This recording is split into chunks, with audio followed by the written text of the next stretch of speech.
The storms blow hard across the High Sierra. Snows have a nasty way of bleaching out all color. Up here, come December, grays and whites dominate. But as the days grow longer, color slowly returns across California. In January, rains turn the Coast Range a glowing green. Bike riders rejoice in the hills of grasses brought back to life. By February, mustard explodes in the vineyards. It's a sea of yellow.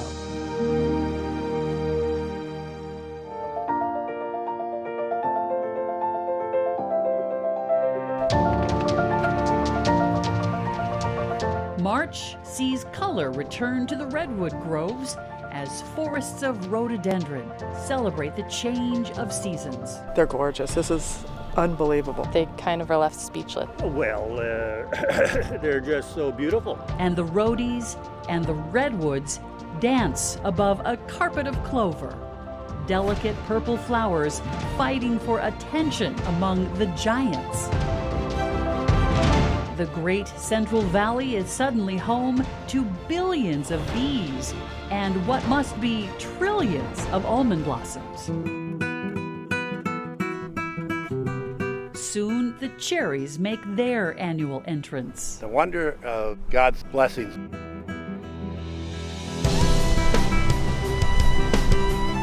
By April, flowers paint the California coast a rainbow of colors. Yellows, purples, oranges, and pastels frame the foamy Pacific in glorious ways. Along the Gold Chain Highway, through Gold Country, the poppies return. By May, Yosemite is awash with snowmelt, and in the valley, those delicate dogwoods awake to splash a little life into the evergreen forests. By June, the meadows of the High Sierra can hold back no longer. The wildflowers explode, pushing up from the once frozen ground. Come July, the rush is on to visit one of the greatest selfie backdrops in the world. Do what you gotta do to get the pictures, right? Miles of sunflowers and cameras as the cartoon-like flowers dance in the glorious sun. They would make a fantastic cartoon.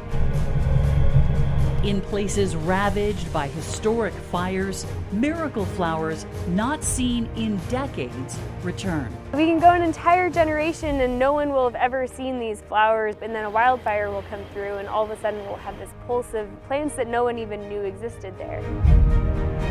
By late summer, with the life baked out of the grasses and the wildflowers done in by the heat, nature has one last dose of color in store, and it's a doozy. They're beautiful, really, really picturesque. As the vineyards turn orange and red, the real show unfolds here. On the backside of the Sierra Nevada. The aspen surrender to the shorter days and colder nights. It's a special place for a lot of people. Forests glow fluorescent. And then winter returns. The grays and whites washing the slate clean. But it will all begin again as the colors of California return.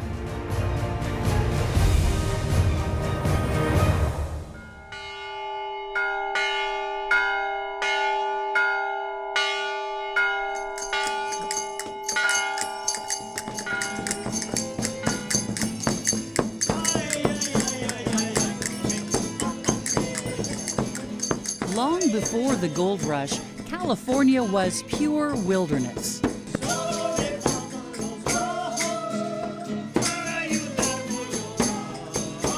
In the days of the American Revolution, Alta California was just a sprinkling of Native American tribes, Spanish explorers, and mission settlements connected by a simple dirt trail, the King's Highway.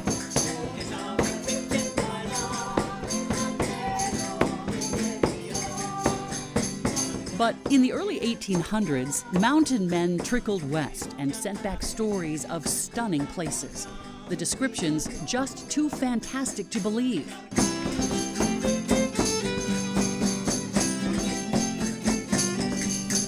The first drawings and later photographs were black and white, tainted with a sepia patina.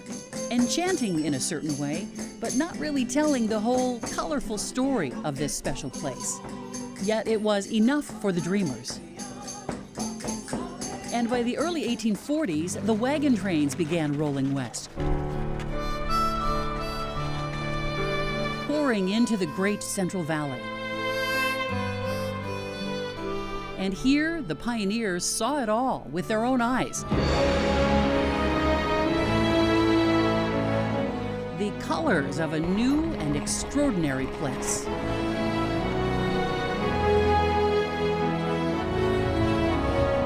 Hills covered in lush green grasses, accented with vibrant wildflowers. A gumbo of powerful, lasting scenes. Long before winter breaks its hold, the warm California sun soaks into the vineyards and the mustards return. By February, the yellow carpet spreads out for miles, delicate close up. From afar, it dazzles. Wine growers love the mustard. It pumps new life into the soil. Tradition has it that Spanish priests sprinkled mustard seeds along the El Camino Real, the road linking the missions, the trail thus marked with the bright yellow flowers. Something even more dramatic unfolds in the redwood forests of California's north coast.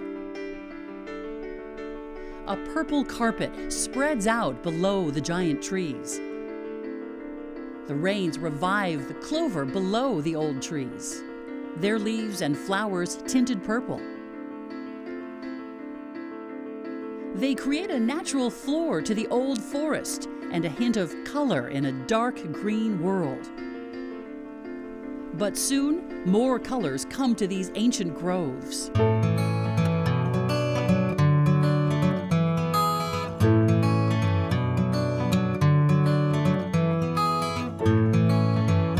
With spring in full force, the rhododendrons return. Oh my God. Thousands of different hybrids and different species and stuff, all different colors, sizes, shapes. From March to May, pilgrims pour into Fort Bragg to see the show.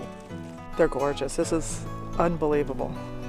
Visiting the Mendocino Coast Botanical Gardens, a small plot of land on a coastal bluff packed with a ton of rhodies. People just turn into kids. They love seeing the rhododendrons. They kind of are left speechless. I was an abstract painter, so color.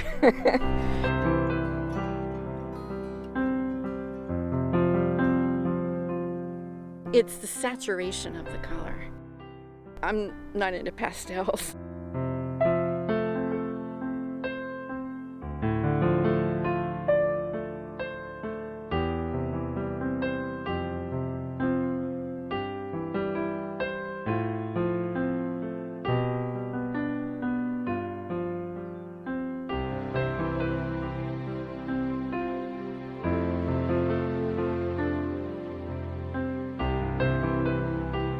Great place for growing rhododendrons. Not too hot, not too cold. We can grow ones here that people simply cannot grow elsewhere.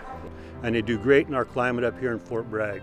We've got the cool summers and the mild winters. We get a lot of phone calls. When are the rhododendrons going to be the best? We need to plan to travel. And we usually say mid-April to mid-May. Oh, it smells wonderful. Each May brings the Rhody Show, where the competition is fierce and the flowers, well, perfect. A lot of it is the freshness of the flower. We don't want to see brown spots on the petals. It's good to have good open blossoms. The judging is serious business. This is our, that's our blue. But really, on the North Coast, every flower is a winner. And in this area, you will find some of the legendary old witness trees that have watched centuries pass. Ride the skunk train up Pudding Creek and you'll find redwoods that have been around for 1,000 years. But the redwoods don't have a lock on longevity. This magnificent Fort Bragg tree dates back 170 years. My theory is that the house next door was part of the original fort, and ladies who lived there planted the trees. Joan Lemos works surrounded by this beauty. In springtime, it creates a canopy of color. So every morning when I walk into my office and I come through this canopy of cherry blossoms, I feel very lucky to have this space. I've had people who have come back to Fort Bragg who grew up here telling me, I kissed my first girl in that tree. For the real cherry show, head to the Central Valley. They're spectacular. They're absolutely gorgeous right now. Just outside Stockton, Ernie Giannichini's orchard is awash in blossoms and bees. I planted them by hand, 2,202 trees. The wonder of God's blessings. His orchard of Bing cherries, shipped all over the world, have a delicate white flower and are just hypnotic in their beauty. See the bees. Bees are the key. They're workers, and they bring the pollen back and forth from one flower to the next, and that's what creates a pollinized cherry. But before the cherries bloom, it's the almond's turn, with the flowers ranging from white to a pale pink. It's hard to miss. With 1 million acres of California planted in almond trees, or almond, as some folks say. I think it's God's plan to have fruit throughout several months. Here also, the bees are hard at work. And so is the wind. At times, the orchard floor is matted solid with the fallen blossoms. Spring brings a dramatic yet fragile color to the California foothills. They're beautiful. For just a few days in March or April, Daffodil Hill explodes in color near the town of Volcano. My great-great-grandparent bought it in 1887 from a gentleman named Pete Denzer, who came from Holland and brought some of the daffodils with him and planted them here. And my great-great-grandmother loved them and took care of them. They plant between 6,000 and 20,000 new bulbs each year, and it feels like 100,000 visitors pour onto the hill from all over the world. They came over from England. They're lovely. You can really tell the smell as well. Sadly, by 2019, the event had become so popular, such an internet sensation, the family had to close the hill to visitors. Just too many people and too much congestion. But the flowers still bloom and remain a wonderful tribute to one of California's early pioneer families.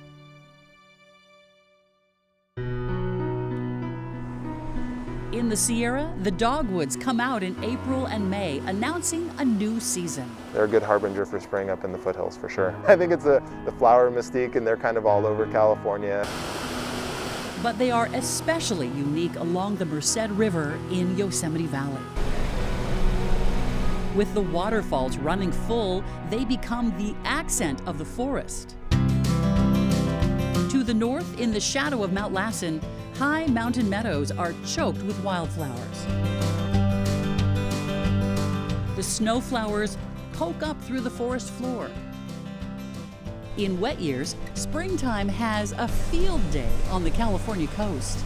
It's most dramatic in the Coast Range, where storms drop more rain and sea breezes keep temps down. Spring is especially colorful on the Monterey coast. In Pacific Grove, a walk along the water is a blend of waves and all sorts of color. Oranges and purples, pinks, and the pure white of the lilies. Carpets of ice plant spread all over. And waving in the breeze, framed by the crashing waves, you'll find the pride of Madeira. Native to the island of Madeira near Portugal, the coastline is the perfect backdrop for this purple flower. But it's considered an invasive species and being removed in many places. Further north, the mustard continues its dance in the coastal wind, framed by the Pigeon Point Lighthouse. In Valley Ford, Sonoma County, the rains paint the hills 1,000 different shades of green and lets the mustard linger. It's here the green hills meet the rocks and the blue sky and the foamy white waves. Artists will come and just savor and smile. Old sun-bleached barns and twisting roads showcase the rolling hills to perfection. Along Pleasance Valley Road in Solano County, the Coast Range gives up to the Central Valley, prime country for weekend drives. Bike riders find a special sort of heaven out here. In the Altamont Pass near Silicon Valley, the rolling green mixes with the spinning blades of the windmills. Old and new share the scenery in a special partnership. But of course, all this soothing green is fleeting. As summer approaches, these hillsides transform into a dry gold. But of course, there's a downside to the golden hillsides. On windy days, nature turns them into a lethal fuel, waiting for a single spark.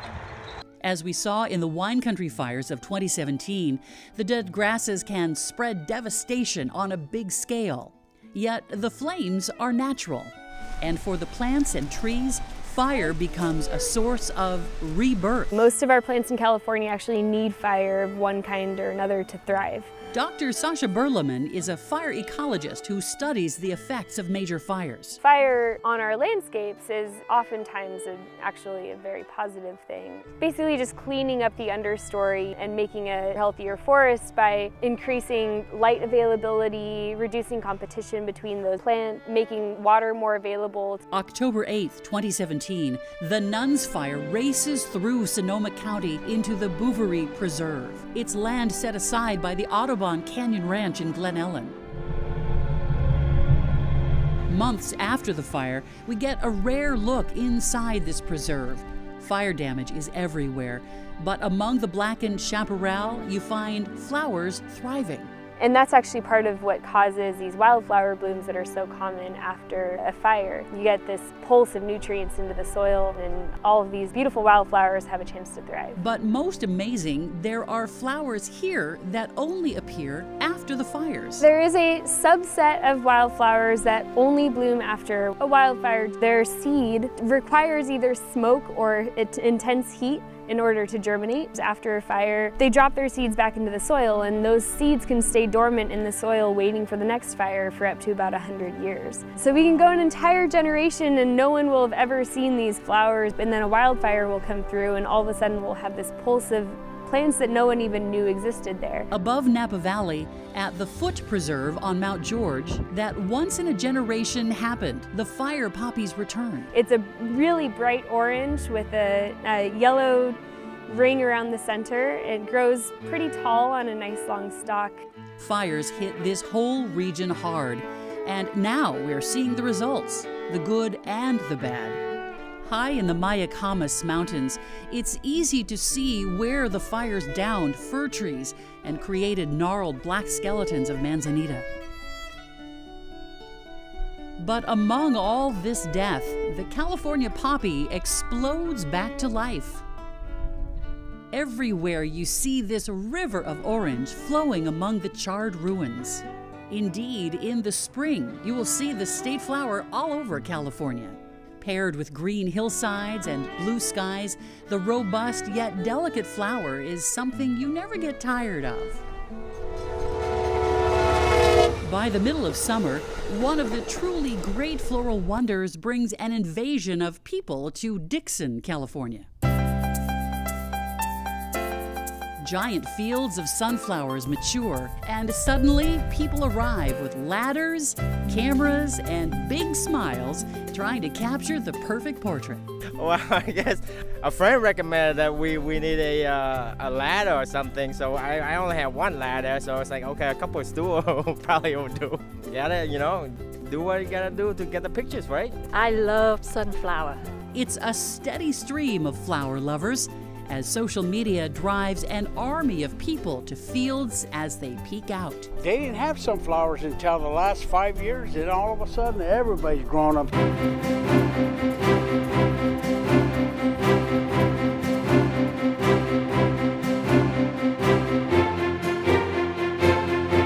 Bike riders love it out here. You see them everywhere. This is neat. I like especially this time of morning. It's really nice out here. But there's a big challenge, all the bees. You gotta be real careful. I had one get in my helmet one time. I had to abort the helmet real quick, so I wouldn't get stung. In the distance, Mount Diablo stands guard over the fields. And if you watch closely, it almost feels the flowers are tracking the path of the sun.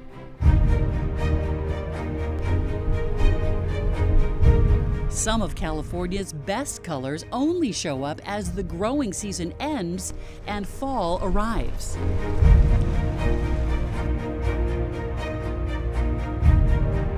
Come autumn, a drive into the Sierra Nevada is to visit a great cathedral.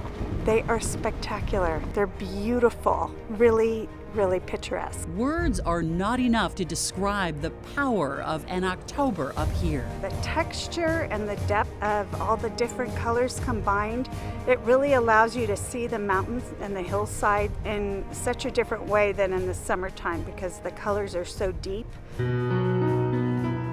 The colors last just a few weeks, but the memories last forever. I think it surprises people. A lot of people don't realize that this is happening in the Eastern Sierra. You think a lot about pine trees and the snow and potentially summer hiking as well, and I think the color surprises people. On the east side of the Sierra Nevada, leaf lovers pour into Mono County the way wine fanatics invade Napa Valley. Oh, well, this is the time of year. If you miss this, you miss one of nature's greatest shows. That's all there is to it.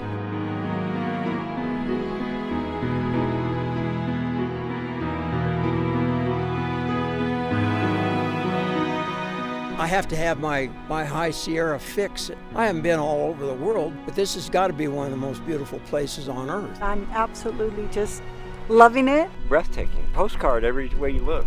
I'm a big October guy as it is. This is the month I've been waiting for. I appreciate the whole change. You can almost smell it in the air, but I love the whole process of fall. The cold nights make this show so brilliant, but scientists are a bit baffled by the mechanics of it all. We still don't fully understand the whole process of why they change colors.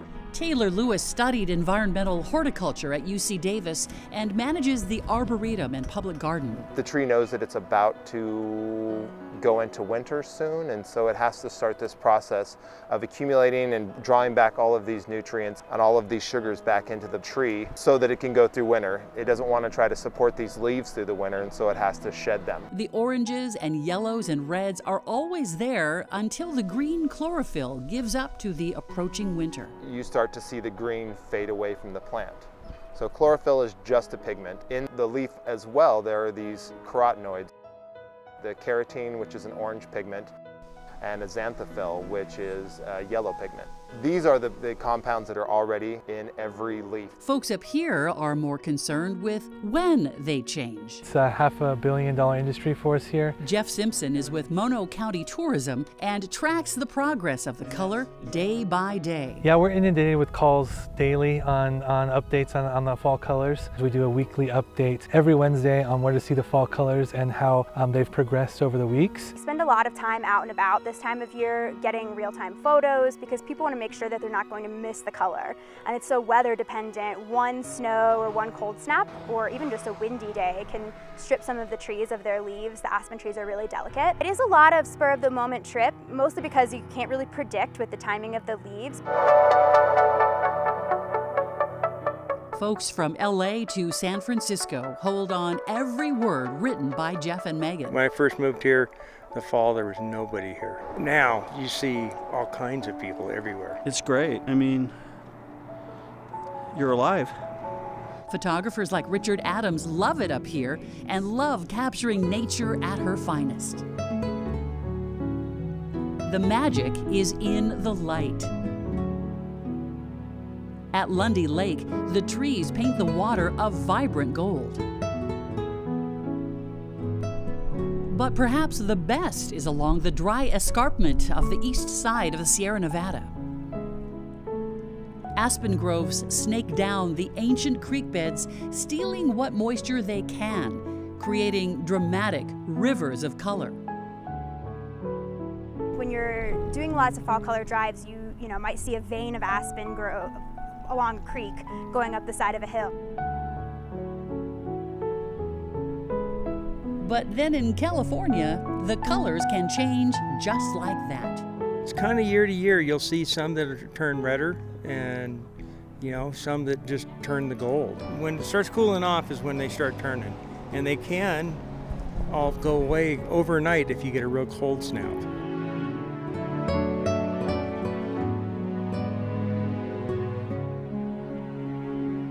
Red, yellow, purple, pink, green, and white, it's all there. Our eyes gravitate towards them. This is why we love art. This is natural art. Spring, summer, autumn, or winter, the colors always find a way through our eyes into our hearts. Out on the road, I'm Marianne McClary, wishing you luck hunting the colors of California.